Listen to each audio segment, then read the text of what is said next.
¿Cómo fue la crianza de Zeus? A ver, primero de todo, la encargada de criarlo fue una ninfa llamada Amaltea, aunque también se dice que ese era el nombre de la cabra que lo alimentaba.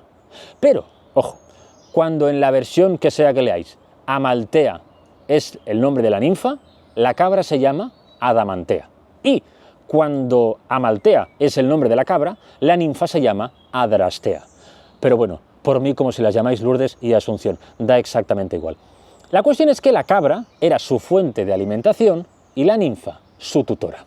Hay una versión que dice que Zeus estuvo sus primeros años de vida en una cuna que colgaba de un árbol, ¿vale?, para que Cronos, que era el señor todopoderoso de la tierra, el mar y el cielo, y se enteraba de todo lo que pasaba en estas tres zonas, pues no lo descubriera, porque técnicamente pues parecía haber un vacío legal allí, ¿no? O sea, porque no era ni tierra, ni mar, ni cielo, era como aguas internacionales.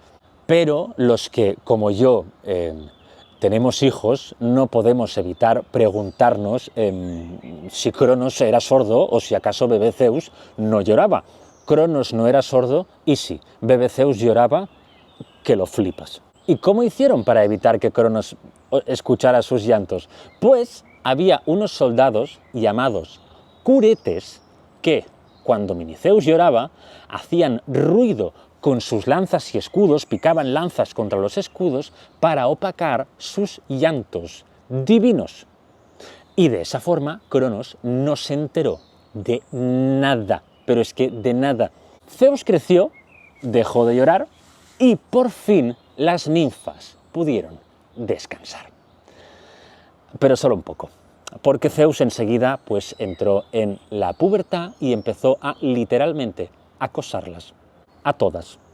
Además, como era muy bruto y tenía muchísima fuerza descontrolada y lo destrozaba todo, y tenía a la pobre cabra consumida como un brick de zumo arrugado, de hecho, también usaba al pobre animal para jugar, o sea, para trotar, o sea, una cosa terrible, pobre bestia. Y un día le arrancó un cuerno de cuajo.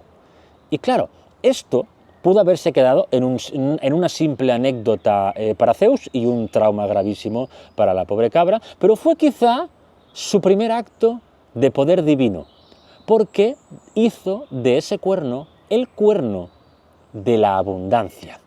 ¿Qué significa eso? Pues que si tú tenías ese cuerno, la comida o bebida que fuera que desearas aparecía allí de forma ilimitada. También lo llamaban cornucopia. Pero bueno, la cuestión era que estaban hasta las narices de Puberceus, todas las ninfas y la cabra y todo lo que había allí, con vida y sin vida también, estaba hasta las narices de Puberceus. Y hasta tal punto de que las propias ninfas fueron a buscar a su madre y le dijeron en plan, oye Rea, querida, falta mucho para que te lo lleves porque mira lo que nos está haciendo. O sea, para que las ninfas se atrevieran a hacer eso, a ir a Rea, a la titánide Rea, que es un ser muchísimo más poderoso que ellas, y no solo eso, sino que jerárquicamente está muy por encima, pues era algo que de verdad les torturaba. Y Rea pudo no haber hecho nada, porque a ella en un principio pues solo le preocupaba protegerlo de Cronos. Pero se dio cuenta de que si Cronos se estaba convirtiendo en su padre para sobrevivir, Zeus también debía hacerlo. O sea, para derrotar a un monstruo había que crear a otro monstruo. Es chungo eso, ¿eh? A ver, ¿qué opináis de esto? Y claro, entonces, que se pasara los días persiguiendo a ninfas y atosigando a la cabra, pues no iba a hacer que se convirtiera en un digno rival para Cronos. Así que le pidió a Metis, una titánide prima de Zeus, que era mayor que él y muchísimo más inteligente, que básicamente pues fuera su profesora y lo convirtiera en un futuro líder. Metis aceptó, tampoco es que le quedara otra opción, y se encargó de educarlo. Y, ojo, lo consiguió, pero en el ámbito bélico, en el arte de la estrategia y todo eso. En que no fuera un trozo de mierda y dejara de hacer daño a los demás seres, en eso no consiguió hacer absolutamente nada. Cuando Zeus llegó a la mayoría de edad, se hizo tremendísima fiesta en Creta, o sea, se formó la gozadera, porque por fin Zeus ya se iba, o sea, era en la fecha límite para que Zeus pues, los dejara tranquilos. De hecho, la fiesta se celebró nada más irse él, porque no le van a celebrar con él, porque entonces ya, si le das un poquito de fiesta a este monstruo, ya, bueno, acaba de derrumbar toda la isla. Metis lo llevó hasta su madre y le dio un frasco con una poción, sin decirle qué era ni para qué, o sea, muy misterioso todo. Entonces Rea le pidió que la acompañara, pero que no dijera nada, y que solo hiciera lo que ella le ordenase. Y de pronto, sin darse apenas cuenta, Zeus estaba delante de su padre, face to face. Aquí nos podemos imaginar dos cosas, bueno, más cosas, pero yo he seleccionado dos posibles cosas. La primera, que Zeus ya sabía quién era su padre y lo que había hecho con el resto de sus hermanos y hermanas, y que por eso había estado escondido en una isla, o sea, ya lo sabía todo, y también sabía perfectamente que ahora pues había llegado el momento de acabar con él. O, segunda cosa, que por lo contrario, no sabía nada. Nadie le había contado nada por miedo a que en cuanto estuviera delante de Cronos se le fuera la pinza y no siguiera el plan de su madre, y habían optado por contárselo después. ¿Con cuál de las dos os quedáis? ¿Cuál os parece más lógica? La cuestión es que Cronos, al verlo, claro, preguntó, pues, en plan, ¿y este quién es, no? Y Rea respondió diciendo que era un regalo que le hacía ella a él, un copero. Alguien que le llevara pues bebidas para arriba y para abajo, ¿no? Un criado como muy personal. Por eso Zeus sujetaba la poción que le había dado Metis. A Cronos le pareció un regalo maravilloso, o sea, en ningún momento sospechó nada, y le quitó el frasco, así como muy bruscamente, prácticamente como lo hizo con sus hijos recién nacidos, y se lo bebió de un trago. ¿Pero qué era eso? Pues un brebaje hecho por Metis, aconsejada por Gea, para que Cronos expulsara a sus hijos.